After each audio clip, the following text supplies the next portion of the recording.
Hello friends, welcome to education for all. जैसा कि आप सब जानते हैं, आज 10 जनवरी को जो आपका सीटेट का पेपर हुआ है, मतलब जो भी उसमें आज क्वेश्चन पूछे गए हैं नए हैं, मतलब PYQ रिपीट हुए हैं या नहीं, या किस टॉपिक से कहाँ से कितने क्वेश्चन बने हैं, आज हम उसी को डिस्कस करने वाले हैं इस वीडियो में। ठीक है, तो जो EVS के सेक्शन में क्वेश्चन आज पूछे गए हैं, जैसा कि बच्चों से फीडबैक मिला है, क्योंकि मतलब ये आपको कोई पेपर तो मिलता नहीं है, सिर्फ बच्चों के माइंड में जो बच्चे सेव करके ले आते हैं मेमोरी में अपनी, वही हम आज डिस्कस करने वाले हैं। ठीक है, वही क्वेश्चन मतलब जो बच्चों ने बताए हैं वही हम डिस्कस करेंगे। Which is the festival of tribal group of south India, मतलब साउथ इंडिया का ट्राइबल ग्रुप्स में फेस्टिवल पूछा गया है आपसे। दमन देव आर्ट वर्क पूछा गया है आपसे, ये भी न्यू क्वेश्चन है, पिछले मतलब ये रिपीटेड नहीं है। मतलब जैसा कि आप देख सकते हैं कि क्वेश्चन आज के पेपर में काफ़ी नए क्वेश्चन हैं, रिपीटेड तो हैं, जैसा कि पियाजे वाइगोस्की कोलबर्ग NP 2020 NCF 2005 से 2 से 3 क्वेश्चन आए हैं। और मतलब ये कोलबर्ग की थ्योरी, ये जितनी भी थ्योरीज है ना, ये तो रिपीटेड हैं, ये तो पक्का है कि आपके एग्ज़ाम में भी आएंगी। तो इनसे रिलेटेड मतलब जितने पॉइंट्स इंपॉर्टेंट हैं आप उनको कवर करके जाएं अपने एग्ज़ाम में, क्योंकि ये तो आपको मिलेंगे ही। और 5 से 6 क्वेश्चन ऐसे होंगे जो न्यू होंगे, क्योंकि आज भी न्यू आए हैं, हो सकता है आपके एग्ज़ाम में ये रिपीट हो या नए क्वेश्चन बने। ठीक है, तो फुल फॉर्म ऑफ परख की फुल फॉर्म पूछी गई है आपसे। परख की फुल फॉर्म पूछी गई है आपसे, जैसे कि performance assessment review and analysis of knowledge for holistic development, ये होती है परख की फुल फॉर्म। ये आपसे पूछी गई है, हो सकता है दीक्षा की पूछ लें या INS नास की पूछ लें आपसे। मतलब जितने भी फुल फॉर्म से रिलेटेड ये है ना, ये आप इनको सबको कवर करके जाएं। ठीक है, वाराणसी की पेंटिंग से रिलेटेड क्वेश्चन पूछा गया है। वर्ल्ड योगा डे 21 जून को होता है, जैसा 21 जून वर्ल्ड योगा डे। और पोचमपल्ली सारी से क्वेश्चन आया है, मतलब पोचमपल्ली ज़िला पड़ता है ना आपका, आंध्रा में पड़ता था, आंध्र प्रदेश में, बट अब ये तेलंगाना में पड़ता है। अगर ऑप्शन में तेलंगाना हो तो आप तेलंगाना लगाएं, लेकिन अगर तेलंगाना नहीं है तो आप आंध्र प्रदेश लगाएं। ठीक है, पोचमपल्ली की नॉर्मली साड़ियाँ फेमस है यहाँ पे, सिल्क की। ठीक है, मुंबई में फूड कौन सा खाया जाता है, इससे क्वेश्चन बना है। वेजिटेबल्स से मैप से रिलेटेड क्वेश्चन आया है। When will elephant leave their groups, जब से मतलब हाथी कब अपना ग्रुप छोड़ देते हैं अपना, मतलब जैसे 14-15 साल का होता है ना, 14-15 महीने का मेल एलिफेंट वो ग्रुप को छोड़ देता है। सिर्फ ग्रुप में ना फीमेल एलिफेंट्स होती हैं, और मतलब जो सबसे बड़ी हाथी होती है ना, हथनी, वो इसकी ग्रुप की सरदार होती है। फीमेल एलिफेंट ग्रुप की सरदार होती है, और मेल एलिफेंट इस ग्रुप में नहीं होते। 14 से 15 महीने का होते ही मेल एलिफेंट ग्रुप को छोड़ देता है। ये कुछ पॉइंट्स हैं एलिफेंट से रिलेटेड, मतलब आपका पूरा चैप्टर है NCERT में, आप वहाँ से जाके इसको अच्छे से कवर कर लें। ये हमने कंप्लीट EVS की समरी कराई हुई है 3rd to 5th क्लास की, आप उसको देख लें। ठीक है, ये सब पॉइंट्स आपके वहाँ से कवर हो जाएंगे।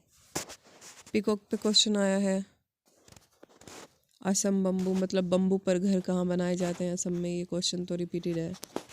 और न्यूट्रिशन से आया होगा, विटामिन से, मतलब जैसे विटामिन A की कमी से कौन सा रोग होता है, रतौंधी, B की बेरी, विटामिन C की कमी से होता है स्कर्वी। इस तरीके से क्वेश्चन आया होगा विटामिन से रिलेटेड। ठीक है, हाईवे पे क्वेश्चन आया है, ये न्यू है, मतलब ये रिपीटेड क्वेश्चन नहीं है, जो हाईवे से रिलेटेड 6 लाइन पूछा है। ये हम डिस्कस करेंगे किस फॉर्मेट में क्वेश्चन आया है। आई डिफेक्ट पे क्वेश्चन बना है। Pedagogy, Bloom's taxonomy, assessment of learning, EVS की थीम पे क्वेश्चन पूछा गया। मतलब 6 ब्रॉड थीम है ना आपकी EVS में, और कुछ सब थीम्स हैं। अगर आपको ब्रॉड थीम्स पता है, फिर आप सब थीम भी कवर कर लोगे, मतलब आप चाहे पता भी ना हो, आप अपने मतलब गैस करके कर पाओगे। NCF से 3 से 4 क्वेश्चन आए हैं इस बार, आज 10 जनवरी के पेपर में। मतलब आप NCF को ना सिर्फ 15 से 20 मिनट में कवर कर लोगे, इतना बहुत मुश्किल टॉपिक नहीं है। और ये देखो वेटेज कितना मिला है, मतलब कितने क्वेश्चन यहाँ से बन रहे हैं। ठीक है डियर। तो ये थे हमारे ईवीएस के क्वेश्चन। अब हम देखेंगे सीडीपी में क्वेश्चन कहाँ से बन रहे हैं। मतलब देखें आप, इजी टू मॉडरेट लेवल के क्वेश्चन आए हैं सीडीपी में। सीडीपी में वाइगोस्की का सिद्धांत से जेडपीडी और इसका फोल्डिंग से 2 क्वेश्चन आए हैं। मतलब 2 क्वेश्चन तो आप मिनिमम मान के चल सकते हैं कि वाइगोस्की से आएंगी। पियाजे, वाइगोस्की एंड कोलबर्ग, इन तीनों की थियरी ऐसी है जो मतलब रिपीटेड क्वेश्चन है। 5 से 6 क्वेश्चन आपको इनकी थियरी से मिलेंगे। कभी जेडपीडी से पूछ लेंगे, कभी पूछ लेंगे इसका फोल्डिंग या भाषा से रिलेटेड, इस तरीके से आपसे क्वेश्चन पूछे जाएंगे। ZPD zone of proximal development, ठीक है। इसका फोल्डिंग मतलब पार्ट बच्चों को, मतलब आप टेम्परेरी हेल्प देते हो। जैसा कोई बच्चा साइकिल चला रहा है तो उसके पीछे साइकिल अगर पकड़ लो, मतलब कुछ दूरी के लिए वो इतने खुद से ना चला नहीं पाए, मतलब इतनी हेल्प दो उसे कि वो फिर खुद से चलाने लगे। टेम्परेरी हेल्प को बोलते हैं इसका फोल्डिंग। और उसका फोल्डिंग का कॉन्सेप्ट दिया था ब्रूनर ने, बट इसे यूज़ किया अपनी थियोरी में वाइगोस्की ने। ये आप पॉइंट याद रखें। राष्ट्रीय पाठ्यचर्या की रूपरेखा 2005 से 2 से 3 क्वेश्चन, इतनी इम्पोर्टेंस। मतलब 2 से 3 क्वेश्चन 15 से 20 मिनट के टॉपिक से में कवर करोगे आप इसको, टॉपिक को अगर कवर करना चाहो तो। और कितने क्वेश्चन बन रहे हैं? 2 से 3 क्वेश्चन, ठीक है। पठन विकार से डिसलेक्सिया पठन संबंधी विकार है। मतलब मान लो आज तो डिसलेक्सिया आ गया, लेकिन अगर हो सकता है आपके एग्जाम में डिस्ग्राफिया आ जाए। डिस्ग्राफिया लिखने से संबंधित, अफेजिया बोलने से संबंधित, ठीक है। डिस्कैलकुलिया मैथमेटिक्स से रिलेटेड। जिस तरीके से कुछ मतलब डिसेबिलिटी हैं जो रिपीटेड होती हैं, मतलब रिपीट होती रहेंगी, या तो डिसलेक्सिया, डिस्ग्राफिया, डिस्कैलकुलिया, इस तरीके से एक ना एक आपके एग्ज़ाम में ज़रूर आएगा इससे क्वेश्चन। वृद्धि और विकास से जुड़ा एक सवाल पूछा गया है, ये तो आना ही था, मतलब डेवलपमेंट से। और कोलबर्ग के नैतिक विकास के सिद्धांत से 3 प्रश्न, कोलबर्ग की थियरी से 3 प्रश्न। ये देखो आप, एक थियरी से, मतलब इसको आप अच्छे से कह लेना, ठीक है।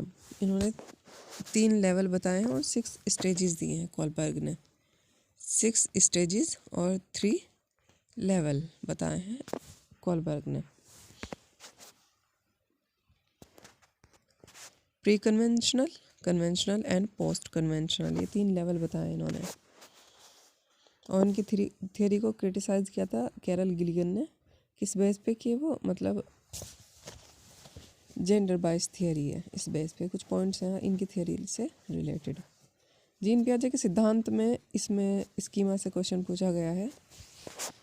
एक प्रश्न पूछा है इससे सेंसरी मोटर स्किल से, मतलब sensory motor 0 to 2 years,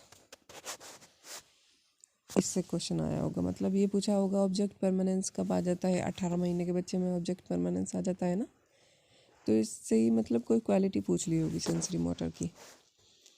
CCE और प्रगतिशील शिक्षा से भी एक प्रश्न पूछा गया है। ब्लूम टैक्सोनॉमी और हावर्ड गार्डनर के सिद्धांत से भी क्वेश्चन आया है। ईवीएस में इजी टू मॉडरेट इसका लेवल रहा है आज के आपके ईवीएस के सेक्शन में। दक्षिण भारत के मेले से जुड़ा एक प्रश्न आया है, ये हम डिस्कस करेंगे आगे कि कौन सा मेला पूछा है। पक्षियों के अंतर्गत मोर से रिलेटेड कोई क्वालिटी पूछ ली है। वाराणसी की पेंटिंग से जुड़ा एक सवाल है। परख की फुल फॉर्म परफॉर्मेंस असेसमेंट, इस तरीके से मतलब इसकी फुल फॉर्म है। योग दिवस 21 जून, ठीक है। पोचमपल्ली साड़ी से जुड़ा एक प्रश्न आया है आज। पोचमपल्ली हमने देख लिया पीछे। और जो न्यू क्वेश्चन है वे ये हैं, नहीं तो ज़्यादातर रिपीटेड क्वेश्चन है, जैसा कि आपने ऑब्जर्व भी किया होगा अब तक जो पेपर एनालाइज किए होंगे डेली। तो जो आज नए क्वेश्चन आए हैं नए टॉपिक से वो ये हैं। 6 लाइन सड़क को क्या कहते हैं? इन्हें द्रुत मार्ग या एक्सप्रेस वे भी कहा जाता है। ये भारतीय सड़क नेटवर्क्स में सबसे उच्च वर्ग की सड़कें होती हैं, ठीक है। जो 6 लाइन बोलते हैं ना, 6 लाइन सड़क, 6 लाइन सड़क, 4 लाइन सड़क, इस तरीके से मतलब ये सबसे उच्च वर्ग की होती हैं सड़कें भारत में, ठीक है। विश्व की योग राजधानी किसे कहा जाता है? विश्व की, ये आप फोकस करें कि विश्व की पूछा है हमसे। विश्व की योग राजधानी है ऋषिकेश, जो उत्तराखंड में है। ठीक है। और योग दिवस कब मनाया जाता है? 21 जून को। वाराणसी किस वस्तु के लिए प्रसिद्ध है? वाराणसी प्रसिद्ध है हस्तशिल्पों के लिए, सिल्क बुनाई के लिए।